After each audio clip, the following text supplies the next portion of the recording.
Congressman Marlin Stutzman co-sponsored that bill, and he's joining us live in studio.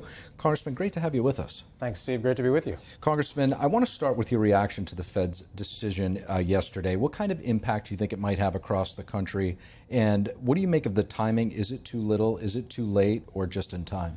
Well, finally. And I do think it's been too late. 0.25% reductions aren't bad, as long as they're kind of consistent in timing. It's been 9 months since there's been any action. So I'm glad that there was a rate cut. I think it will have a little bit of an impact. But I was just talking to some other House members on the floor today, and it's like the economy is just flat. Nobody knows what to do. Everybody's kind of waiting for these rate cuts to come. And I think this will help. But in the long run, there should have been action sooner rather than waiting this long. But this is what we have to deal with. And the American economy is resilient, but boy, we sure could have been ahead of the game if we would have done something sooner. Talk to us about the legislation that you introduced called the Price Stability Act. Yeah. What is the Federal Reserve's core responsibility, and how big of a role should it be playing in deciding the trajectory of the market? Yeah, we just had a hearing about this yesterday, and ironically, the Fed decided to cut the rates, and we were having this discussion because the Fed has a dual mandate. Most other Fed banks or central banks have a single mandate, and that's just price stability. Make sure that inflation doesn't run away and that prices are controlled, within reason, of course, within an economy, and making sure supply and demand is working. But here in the United States, we have an extra mandate, and that's keeping labor rates low. And so you got these two factors that you're trying to work through: price stability, keeping labor costs or labor numbers down, the unemployment numbers down, which is good. But we had a really good conversation yesterday. It's like when you had the interest rates up too high, you were trying to curb inflation. Well, all of a sudden, cars are too expensive, houses are expensive, but people are locked into this 3% interest rate from when interest rates were low. And to jump out of that and go into another home mortgage, you're jumping your mortgage payment maybe $1,000 to $2,000. An auto loan could be $500 more than what people were planning on. So the cost of life right now is just really high for Americans. And so my belief is that the Fed should just focus on price stability, and then supply and demand forces will keep the labor market strong and reaction to the demand rather than it trying to cover both sides. And so unfortunately, we're not there yet, but we got a hearing in committee yesterday, and the chairman of Financial Services, French Hill, is actually carrying the bill. So hopefully we get it across the finish line. Be keeping an eye on that. Just switching gears a little bit here. In the wake of the assassination of Charlie Kirk, a lot of people are on edge, including elected officials. The House of Representatives last night announcing that every member, including yourself, will be receiving $10,000, an additional $10,000 per month for personal security. As a public figure, does this come at a much-needed time? Well, being in public office, I was in the State House for 8 years, and now being in Congress, going on my 4th term. And I've had death threats before. And sadly, it kind of comes with the territory. Emotions get high with people. We're always going to take precautions. We're always going to make sure not only our constituents safe, and that's what I'm more concerned about whenever we do public events. Is I want to make sure everybody else is safe, and that way people feel comfortable to come out to public events, because the conversation in the public square is one of the principles that America was founded on. And right now, I've been very encouraged by the reaction of constituents in Northeast Indiana and across the country that they want to go to the memorial service for Charlie Kirk, and it's going to be a huge event. There's vigils that are taking place across the country, and people are turning out. And so I think now is the time to continue to be faithful and courageous. And so we're focused on those things. We're going to make sure that our staff is safe and we're taking precaution. But at the same time, I'm not going to go stick my head in the sand and be afraid of being out in public, because there's more. There's so many more good people. That one bad person can ruin it for a lot of people, but I'm not going to let that happen.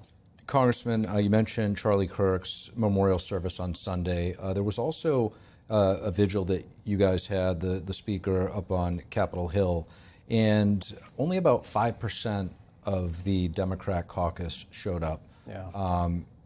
Do you think that if Democrats decided to go on Sunday, that they would be welcomed in that arena in Phoenix? They should be.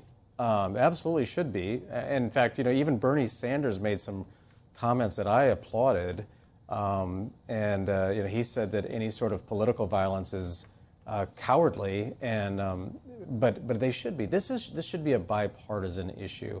Sadly, and I think this is one of the things that I've been surprised by.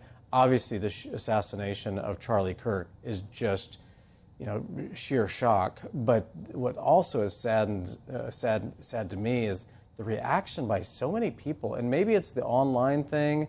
But even Jimmy Kimmel is making comments on broadcast TV, basically rewriting the story that just isn't true, and there should be consequences. I'm going to always fight for freedom of speech, but you can't go into a movie theater and yell fire. There's got to be consequences to that and what people say. But my hope is that the Democrats step up and condemn, just like the shooting in Minnesota where two Democrat state legislators were shot. One was killed along with her husband. We condemn that violence. We stood together as Republicans, and we didn't even have any Democrats join us when we condemned the shooting, the one-year anniversary of President Trump. So this is a bipartisan issue. I wish more Democrats would be showing up at these events and saying so. I guess another way to phrase the question would be, do you think that they should show up? Yes, absolutely. I think it would perhaps serve to, whether or not they agree with what's being said and Charlie's principles, but serve to heal the nation. Yes. And show everybody that, there is unity. Yeah, just like, when Martin Luther King Jr. was assassinated, that seemed to bring the country together, and I hope that this same situation with Charlie Kirk's assassination would bring the country together. But boy, right now, today, it doesn't feel like that's what's happening. Yes, indeed. So back to spending. We're approaching another deadline in about 2 weeks. Are you expecting another stopgap measure to avoid a shutdown, or will there be a set-in-stone budget? I don't think we'll get a set-in-stone budget, unfortunately. We could pass it in the House, but we can't get it passed in the Senate because of the 60-vote threshold. Democrats are never going to agree to a Republican budget right now. So I think the best-case scenario is that we do a continuing resolution and we just maintain what we're currently spending. If the Democrats want to shut government down, they're actually giving President Trump more authority.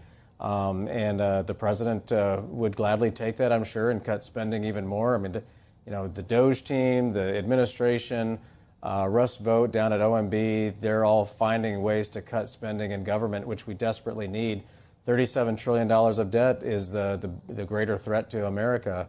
And I believe the Republicans are unified for the most part. We'll pass it maybe this week. But I don't think Democrats have any intentions of helping. And if they want to shut the government down, it's going to be on them. Lastly, there's so much going on right now. We had our White House reporter reporting earlier today about a base that was taken over in Afghanistan by the United States. I want to focus on the Middle East a little bit here. Yeah. Under U.S. pressure, Syria has been negotiating with Israel about potentially stopping Israeli offensive into its territory. Syrian president saying there could be results in the coming days. What is your expectation? I'm optimistic. I really am. I'm hopeful, too. I visited Syria back over the Easter holiday.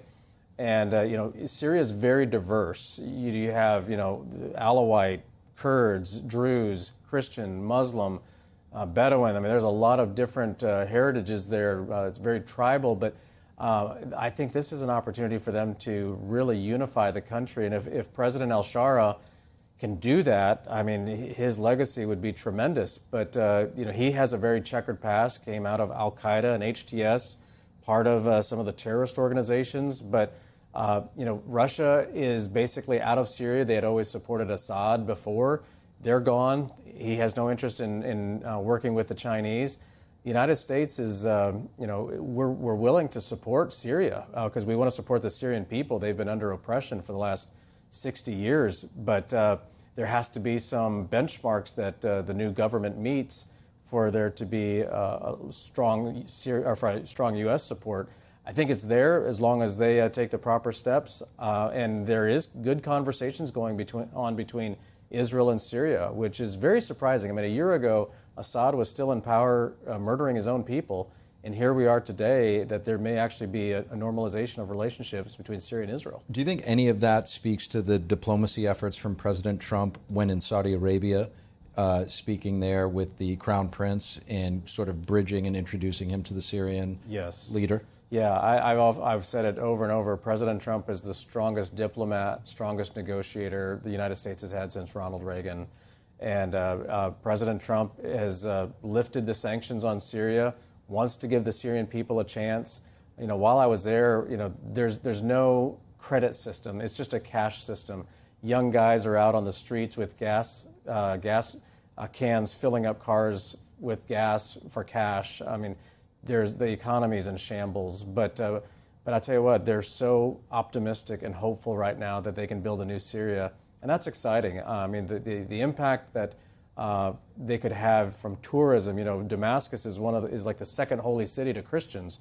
You know, I told the new president, you know, Christians would go to Jerusalem and then to Damascus, and the economic impact would be huge if he can make sure that the country is safe. Religious freedom is a big aspect that I think is important for Syria, and I hope that the new Syrian government really goes down that direction rather than just pushing Sharia law. Congressman Marlin Stutzman, really appreciate you joining us. Thank you. Good to be here. Thank you.